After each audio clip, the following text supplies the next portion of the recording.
नमस्कार मित्रों, आर्य टीवी के इस आध्यात्मिक चैनल पर आपका पुनः विनम्र स्वागत है। पिछले एपिसोड में हमने मनाचा श्लोक के 65वें श्लोक का विवेचन सुना था। आज हम 66वें श्लोक का विवेचन सुनेंगे। तो आइए शुरू करते हैं आज का एपिसोड। आज का श्लोक इस प्रकार है। नवे सार संसार हा घोर आहे, मना सज्जना सत्य शोधूनि पाहे, जनी विष खाता पुढे सुख कैसे, करी रे मना ध्यान या राघवाचे। आइए मराठी भावार्थ सुनते हैं। हे मना, हा संसार मोठा भयानक आहे, हा असार आहे हे तू स्वतः विचार करून शोध, म्हणजे समजेल। संसार विषमय आहे, विष खाल्ल्यास सुख कसे मिळेल, म्हणून रामाचे चिंतन कर। हिंदी भावार्थ सुनते हैं। हे मन, यह संसार भयानक है, यह असार है। इसके बारे में आप खुद सोचिए और आपको समझ आ जाएगा। दुनिया अजीब है, जहर खाओगे तो सुख कैसे मिलेगा, इसलिए राम का ध्यान करें। आइए विवेचन सुनते हैं हिंदी में। नभे सार संसार हा घोर आहे, अर्थात यह संसार सारहीन और दुखमय है। मना सज्जना सत्य शोधूनि पाहे, हे सज्जन मन, सत्य को खोजने का प्रयास करो। जनी विष खाता पुढे सुख कैसे, लोग विष के समान कष्ट और मोह माया का सेवन करते हैं, फिर क्यों सुख की उम्मीद करते हैं।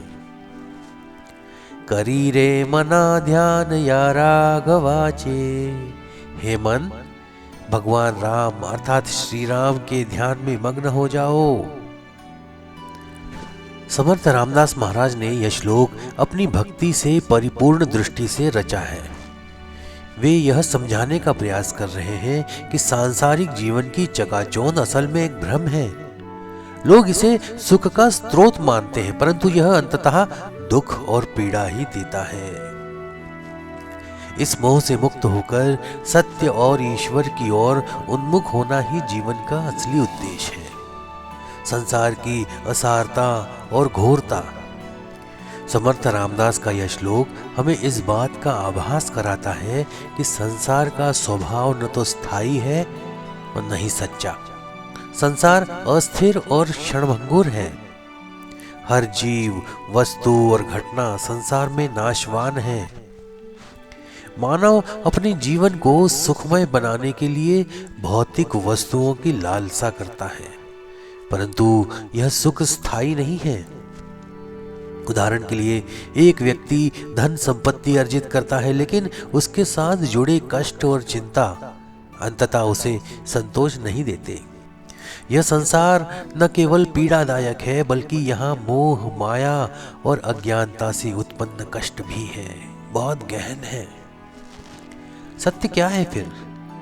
सत्य केवल ईश्वर और उसके दिव्य गुणों में है। समर्थ महाराज बताते हैं, सत्य की खोज और उसका महत्व क्या है।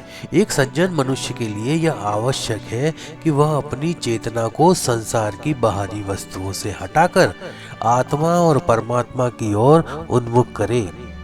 यह सत्य की खोज केवल वैराग्य और भक्ति से ही संभव है। जनी विष खाता पुढे सुख कैसे, यहाँ विष शब्द सांसारिक मोह, माया और इच्छाओं के लिए प्रयुक्त हुआ है। जैसे विष शरीर को नुकसान पहुंचाता है, वैसे ही अज्ञान और लालसा आत्मा को नष्ट करती है। लोग सांसारिक सुखों का आनंद लेने के लिए लालायित रहते हैं, लेकिन अंत में उन्हें दुख ही मिलता है। उदाहरण के लिए, लालच, लोभ और अहंकार का पीछा करने वाले व्यक्ति को अंततः मानसिक शांति खोनी पड़ती है। समर्थ रामदास कहते हैं कि जो लोग संसार की विषैली प्रवृत्तियों से आसक्त हैं वे असली सुख नहीं पा सकते। भौतिक सुख केवल अस्थायी है और आत्मा की सच्ची तृप्ति नहीं कर सकता। राघव अर्थात श्री राम का प्रतीकात्मक महत्व क्या है? भगवान श्री राम मर्यादा पुरुषोत्तम के रूप में जाने जाते हैं। उनका ध्यान मनुष्य को नैतिकता, शांति और सत्य के मार्ग पर ले जाना है। ध्यान व्यक्ति को आत्मिक शुद्धि और मानसिक स्थिरता प्रदान करता है। सांसारिक कष्टों और मोह से मुक्ति के लिए ईश्वर का ध्यान सबसे बड़ा साधन है। आधुनिक जीवन में श्लोक का क्या महत्व हो सकता है? तो आज के युग में जब लोग तकनीकी प्रगति और भौतिकवाद के पीछे भाग रहे हैं, यह श्लोक हमें यह सोचने पर विवश करता है कि क्या ये उपलब्धियां हमें सच्चा सुख दे पा रही हैं? समर्थ रामदास के विचार हमें यह नहीं कहते कि हम संसार को पूरी तरह त्याग दें, बल्कि यह समझाने का प्रयास करते हैं कि सांसारिक चीजें स्थायी नहीं है और आत्मा की सच्ची शांति ईश्वर भक्ति में ही है।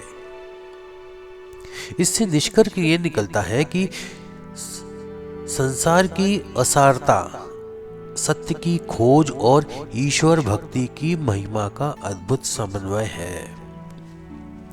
यह श्लोक हमें यह संदेश देता है कि हमें सांसारिक मोह माया के जाल से बचते हुए अपने जीवन को सत्य, भक्ति और ध्यान के मार्ग पर ले जाना चाहिए। जब हम इस श्लोक के विचारों को अपने जीवन में आत्मसात करते हैं न, तो न केवल हमारा मानसिक तनाव कम होता है, बल्कि हमें आत्मिक शांति और सच्चे सुख की प्राप्ति भी होती है। समर्थ रामदास जी का यह संदेश आज भी उतना ही प्रासंगिक है जितना उनके समय में था। तो आज का विवेचन हम यहीं समाप्त करते हैं। मिलते हैं अगले विवेचन में एक नए श्लोक के साथ। तब तक के लिए जय जय रघुवीर समर्थ। नमस्कार।